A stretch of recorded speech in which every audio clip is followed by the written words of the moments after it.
Rail यात्रियों की आप आवाज बने। बहुत अनोखे तरीके से आपकी तरफ से विरोध प्रदर्शन किया गया। जो अप डाउनर्स हैं, जो रोज आना जाना करते हैं, उनके लिए विशेष तौर पर आपने आंदोलन चलाया और अब आप रेल सलाहकार समिति के सदस्य हैं। ये सफर रेलवे में ट्रैवलर सफर करते हैं, लेकिन आपका ये सफर वहां से शुरू होकर यहाँ तक कैसे पहुंचा, जरा विस्तार से मुझे समझाइए। सबसे पहले तो मैं भारत 24 के शिखर सम्मान कार्यक्रम की बधाइयाँ देता हूँ। शुक्रिया सर। डॉक्टर जगदीश चंद्र जी को। और जैसा कि आपने कहा ये सफर, तो मेरा व्यवहारिक अनुभव है कि हम किसी गड्ढे में गिर जाते तो निकलने के लिए जो भी प्रयत्न करना चाहिए वो करते हैं। और वैसे ही हुआ।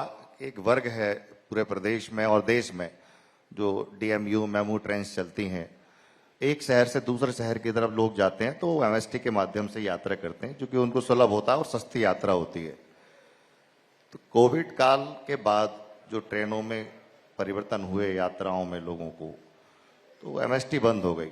मैं विदिशा जिले से रहा, तो विदिशा से लगभग 15,000 लोग भोपाल आते हैं और आसपास के क्षेत्र के लोग भी आते हैं। कोविड में तो लोग वैसे ही परेशान थे, लेकिन जो अप डाउनर्स वर्ग होता है, जो डेली अप डाउन करते हैं, उनकी कम सैलरियां होती हैं। तो जब उनकी जॉब गई तो हम बड़े मंच पर बैठ के बड़ी बड़ी बातें कर सकते हैं, बड़े विचारक हो सकते हैं, उपदेश दे सकते हैं, लेकिन जब हम उनके दर्द को जानने की कोशिश करेंगे, 10,000 की सैलरी वाले की नौकरी चली जाए तो घर कैसे चलेगा उसका। तो देखा कि लोग अलग अलग रास्तों में चल पड़े और कई लोग सुसाइड की तरफ भी बढ़ गए। तो स्वाभाविक है कि हमने मनुष्य के रूप में जन्म लिया है, और अगर हमारे अंदर इंद्रिय संवेदनाएं नहीं हो कि हम लोगों के लिए कुछ काम कर सके, तो उसी दिशा में हमने ये प्रयास किए। और चूंकि रेल मिनिस्ट्री बड़ी मिनिस्ट्री है, वो कोई सुनने वाला नहीं है, तो जो बन सकता था, अभी जैसे यूनियंस की बात आई थी, यूनियंस काम करती है अपना और उनका प्रभाव भी होता है। जब यूनियन ने बात उठाना बंद कर देगी तो मेरे ख्याल से पक्ष और विपक्ष के अलावा कोई बचता नहीं। विपक्ष कुछ बोलेगा नहीं, पक्ष कुछ सुनेगा नहीं, तो बात कौन रखेगा। यूनियंस तो चाहिए। तो यूनियन के माध्यम से हमने इस बात को इनिशिएट किया और धीरे धीरे मंडल, जबल और जोनल के बाद हम रेल मंत्रालय तक गए। और मुझे नहीं पता कि उन्होंने हमारी एसोसिएशन यूनियन की बात को माना कि स्वतः ही प्रारंभ की, लेकिन ऐसा लगा कि जब पत्राचार हुआ कि उन्होंने हमारी बात को माना, MST पुनः प्रारंभ की और लोग आसानी से यात्रा कर पा रहे हैं। ये हमारी यात्रा रही। और इसके बाद उन्होंने मुझे अपनी रेल सलाहकार समिति में जगह भी दी, जो गैर राजनीतिक है, और बतौर DRUCC मैं काम कर भी रहा हूँ। और वैसे भी कमलेश जी, कहा यह जाता है कि कहीं पर पहुंचने के लिए कहीं से चलना शुरू करना बहुत जरूरी होता है। तो आपने वो शुरुआत की और उसके लिए आप बधाई के पात्र हैं, क्योंकि ये बदलाव आया। लेकिन अब हम कहते हैं कि सब कुछ बहुत बेहतर हो चुका है। इसीलिए मेरा आपसे पूछना जरूरी है कि वर्तमान रेल में या जो इससे पहले रही, उसमें सुविधाओं में या किसी और तरीके का कोई एक बड़ा अंतर आप समझते हैं, देखते हैं कि बदलाव हुआ है? ये कह पाना बड़ा मुश्किल होगा, क्योंकि दो प्रकार के लोग होते हैं। जो जहां पर हम बैठे हैं, यहाँ पर सामान व्यक्ति का आ पाना बड़ा मुश्किल काम है, वह बिल्कुल व्यवहारिक बात है, और मैं वही कहूंगा। तो जो वंदे भारत की यात्रा करते हैं वो कहते हैं बहुत बढ़िया, देश रेल ने तरक्की कर ली। लेकिन आप उस वर्ग की तरफ जाइए जो जनरल में लटका हुआ है, बच्चे को दबाए हुए। 2 दिन पहले एक पेपर में खबर आई थी कि एक 6 बच्ची की मृत्यु हो गई, जनरल कोच में बैठी थी। कल भी एक गार्ड की मौत हुई। तो हम उस वर्ग को देखें, और वो वर्ग बहुत बड़ा वर्ग है। सरकारी आंकड़े भी ये कहते हैं कि 80 करोड़ लोगों को मुफ्त राशन दिया जा रहा है, लेकिन उनकी जनरल की यात्रा समाप्त की जा रही है। तो जनरल कोचेस के साथ साथ तो स्लीपर की भी यात्रा खत्म हो रही। आज हर ट्रेन में देखो तो 2 स्लीपर बचे हुए हैं। कई ट्रेनों में 12-13 स्लीपर होते थे, तो 2-2 बचे हुए हैं। इनकी आवाज कौन उठाएगा? कभी किसी, मैं ऐसा नहीं कहूंगा कि चूंकि मीडिया का भी कार्यक्रम है, ये ठीक नहीं होगा, लेकिन कोई भी चैनल कभी किसी ट्रेन को सूट नहीं करता कि उसमें सवारियां अगर 72 बैठने की जगह है तो उसमें 300 और 400 कैसे बैठे। कुछ समय पहले दैनिक भास्कर ने जरूर इस खबर को छापा था कि 72 सीटों की जगह 210 सवारियां बैठी हुई हैं। तो समस्या ये है कि एक वर्ग के लिए हम जब काम करने निकलते हैं तो हमें देखना पड़ता है कि हम सही दिशा में जा रहे हैं, गलत दिशा में जा रहे हैं। लेकिन आप जब जनरल कोच के सामने खड़े हो गए तो समझ में आ जाएगा कि देश में रेल बदल रही है, कि हम पुराने को भी और नीचे लेके जा रहे हैं। बहुत अच्छी बात है, अमृत भारत योजना में कई स्टेशन विकसित किए जा रहे हैं, वंदे भारत ट्रेन जैसी चलाई जा रही है। मैंने खुद उसका ग्रांड वेलकम करवाया। हमारे तत्कालीन DRM ने कहा कि विदिशा में आप बहुत सारे लोगों को इकट्ठा करके इसका ग्रैंड वेलकम कराई है। WCR में पहली ट्रेन है, हमने वहाँ 10,000 लोगों को इकट्ठा करने की कोशिश की अलग अलग स्टेशन पर। लेकिन जब मैं लोगों की तकलीफ देखता हूँ कि किसी की माँ रह गई, किसी का बेटा रह गया, लटक गया, सामान चला गया, 2 कोच की जगह 1 कोच बचा है, आगे से पीछे जा रहे हैं लोग, तो वो भी तो हमारे देश के लोग हैं, वो भी तो रेल यात्री हैं। तो मुझे ऐसा लगता है कि जहाँ सुधार होना चाहिए वहाँ अभी भी सुधार बाकी है। हम एकदम से व्यवस्था को बदलने की कोशिश कर रहे हैं। विचारक लोग हैं, वो बड़े विचार रखते होंगे, बड़े लेवल पर सोचते होंगे, लेकिन मैं फिर वो अपनी वही बात कहूंगा कि बहुत अच्छा मेकअप करके अगर हम ये दिखाने की कोशिश करते कि हम बहुत सुंदर हैं और 25-30 बीमारियां शरीर में लेके चल रहे हैं जी, तो मैं नहीं समझता हूँ कि वो सुंदर बिल्कुल। और आपकी वाजिब बात है, और मैं ये समझती हूँ कि यहाँ पर ऐसे बहुत सारे लोग होंगे जिन्होंने शायद उस जनरल कोच में भी ट्रैवल किया होगा, जो आज शायद वंदे भारत के सुपर कोच में भी चलते होंगे, उस तेज स्पीड ट्रेन में भी बैठते होंगे, लेकिन समस्याएं हैं और आप उसको बदलने की कोशिश कर रहे हैं। ये काबिले तारीफ बात है। इसके साथ साथ काबिले तारीफ ये भी है कि आप बेरोजगारों के लिए और युवाओं के लिए लगातार आप प्रयासरत रहते हैं। बहुत सारे काम उनकी तरफ से किए जाते हैं। जरा इसकी रूपरेखा भी आप समझाइए इस मंच के माध्यम से। जिस व्यक्ति ने जीवन में किसी प्राइवेट शोरूम में, शॉप में नौकरी की हो और वो बेरोजगारी के दर्द को बेहतर समझ सकता है। आज का युवा या आज का जो वर्ग है, जो लोग हैं, जो आभाभरी दुनिया को देखते हैं, उनके अंदर संयम की बड़ी कमी है। हम सभी लोग रोज दैनिक समाचार पत्र देखते हैं और समाचार पत्रों में लगभग 5 से 7 खबरें ऐसी होती है जो आत्महत्याओं की होती हैं, लेकिन वो हमारे लिए केवल खबर होती है। जी। हम उसको पलट के आगे बढ़ जाते हैं, उनमें अपने टाइप की खबरों को हम सर्च करते हैं। हम जब देखते हैं कि वो व्यक्ति जिसने सुसाइड किया है या जो गया है वो किसी के परिवार का तो सदस्य रहा हो, क्यों गया? तो अधिकांश युवाओं के पास सबसे बड़ी एक समस्या है वो बेरोजगारी, जो मैं पिछले 2007 से ऑब्जर्व कर रहा था। तो हमने एक लक्ष्य बनाया कि क्यों ना हम अपने काम को छोड़ करके लोगों के लिए ही काम करना प्रारंभ करें।